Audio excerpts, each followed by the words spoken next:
Hi, I'm Charlie Delto, and this is my podcast. I'm something of an armchair philosopher, and I'm of the opinion that a lot of the world's problems right now are philosophical. Join me as we take a politically neutral look at some of the issues that plague our culture today. So grab a chair and turn your grey matter up to 10 as we discuss what everyone else is avoiding.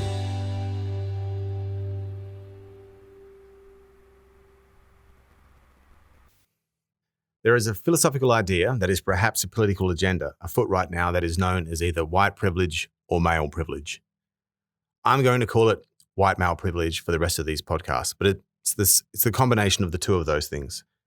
Presently, it is either justly changing the cultural landscape of the West as it condemns people, and this is true, 100% based on the skin color they were born for something either A, their ancestors did, or B, some tiny microaggression that they are not even aware that they're doing. Or perhaps it's this evil tool of Marxism or post-structuralism or one of these things that are trying to destroy the pillars of Western society, and one of the big ones is white culture.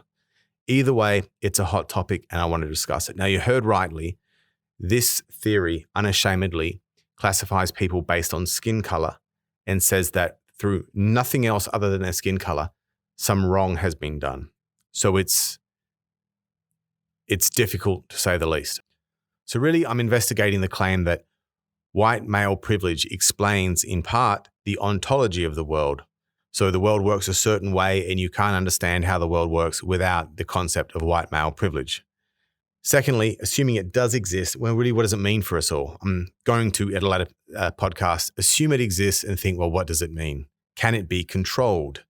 Can it be manipulated? Can it be abused? Is it racist? These are arguments that these are discussions that we're going to have later down the track. And I really want to keep this as close to a philosophical investigation as possible. Try and be as unpartisan as I can be and as rational as I can be. It's a really important topic because the word racist or racism, whatever, is actually quite important in the world. We hinge a lot of our moral theory and our theories on justice on the idea of racism, that race exists and that there are discriminations made with race in mind. So to most people, the word race or racism means something like, don't judge a person by the color of their skin. It seems to me that we have room in this world for the word racism, the thing that I've just now defined, but also this secondary thing, privilege or white male privilege, as we're going to call it, to exist at the same time so long as they mean different things, so long as the Venn diagram circles don't overlap on this one. But if we say white males have privilege based on band-aids and text messages and things, and then white males like myself agree and say, yeah, I mean, that's probably right, fair enough, the word policeman, yeah, we probably should say police people or something like that, and we concede the ground quickly, which a lot of us have on those sorts of issues, only for that concession to be completely mistranslated down the line somewhere, innocent or otherwise, into the same thing that, or into saying the concession that band-aids, text messages, blah, blah, blah, is actually a concession to being sexist, racist, and then a hop, skip, and a jump after that, Nazi and fascist. If that sort of confusion, and I'm flattering calling it a confusion, it may well be a deliberate malicious act, then this thing is going to explode. You're going to have a whole generation of young white males feeling used and abused, and that's going to get bad. I'd like to note early on that I can find almost nothing of any authority online to explain what white male privilege is. Only Wikipedia goes there, and I can't find anything on Plato.Stanford or International Encyclopedia of Philosophy, which are the two websites I mostly go to. This makes me immediately skeptical that this is just some bigoted culture of social change without any philosophical basis for the conclusions it purports to reach. Yes, people have a vested interest in making this up, and that's not lost on me either. However, we've got to examine it as impartially as we can. I would note that on International Encyclopedia of Philosophy, I did find an article about Du Bois, but he believed that African Americans were privileged somehow. I didn't go into it. I left that there because that didn't help much at all. But there is some sort of argument that goes down that way. By all means, look into it yourself. So I went to YouTube and searched white privilege or I searched white privilege. I swear this is true. The first 20 straight consecutive results were celebrities ritually cleansing themselves of their white privilege for profit to try and get their name out there or to try and get on TV. if you have to get down to the 21st hit before you find anything remotely intellectual on a topic, that usually says that the topic isn't all that intellectual. But I'm going to approach this as unbiasedly as I can, but I feel as though I do need to say that because that seems important. Finally, once you get down to this 21st hit, it was a 4-minute long video that had 2,000 downvotes and 900 upvotes. Now, that usually means that it's a pretty bad video, but it could also mean that a whole bunch of white males were just voting this thing down for the reasons that they would. For the record, the definition of white privilege from Wikipedia is the societal privilege that benefits white people over non-white people in some societies, particularly if they are otherwise under the same social, political, or economic circumstances.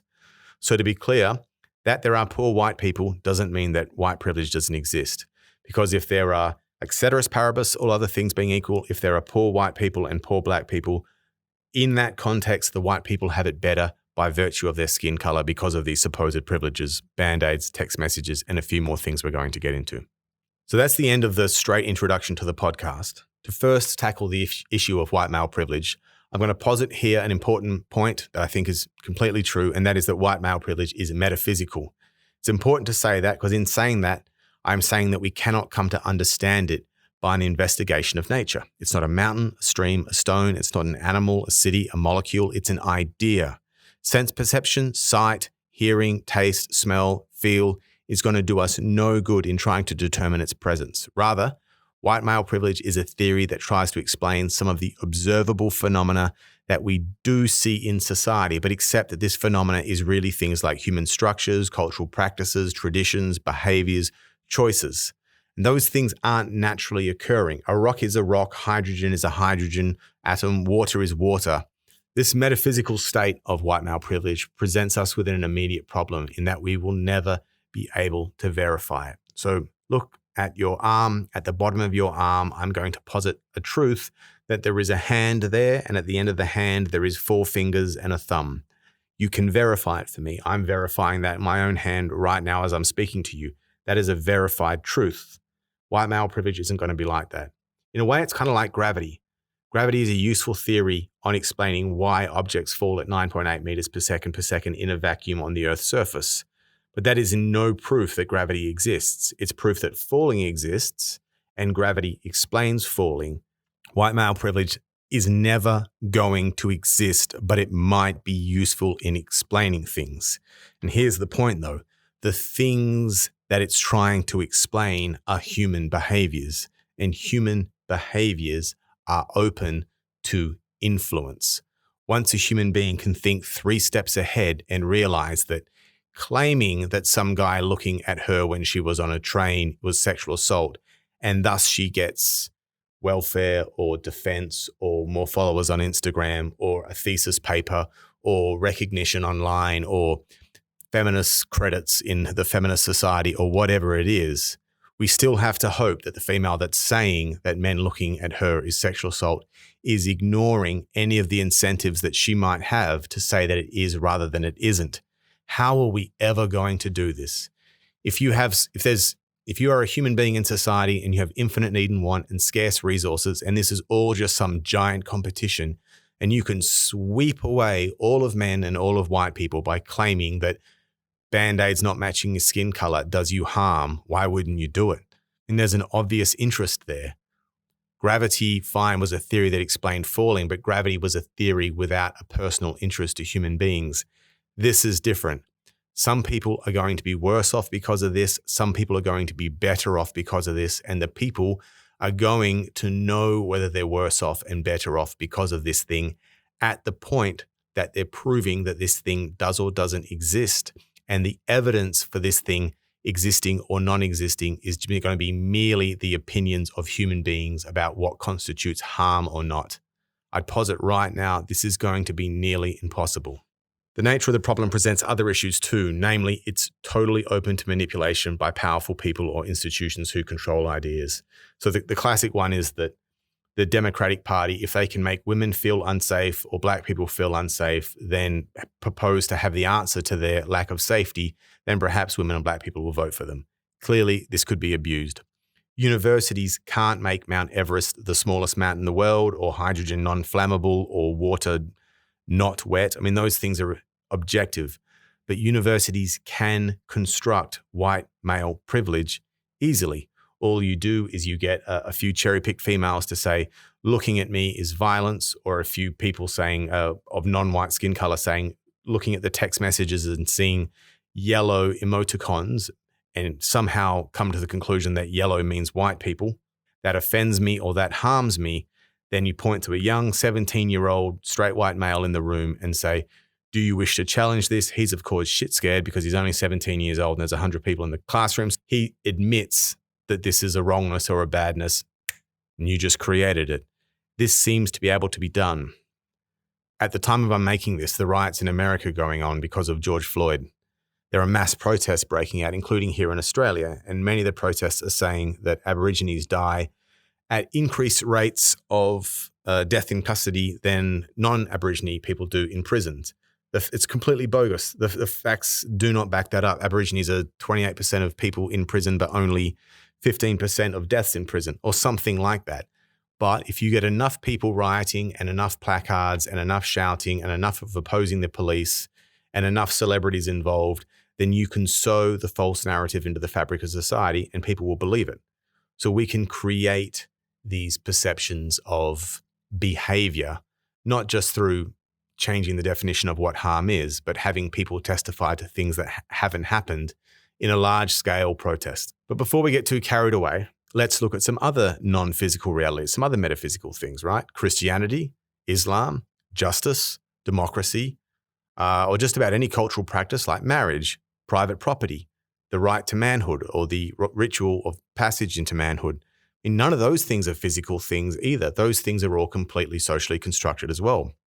So why don't we abandon them? If I'm positing we should abandon white male privilege because it benefits non-white males and so therefore they can never be believed, why don't we abandon Christianity? I mean, Christianity benefits Christians. Why don't we abandon all justice? Justice obviously benefits the person making the claim to justice.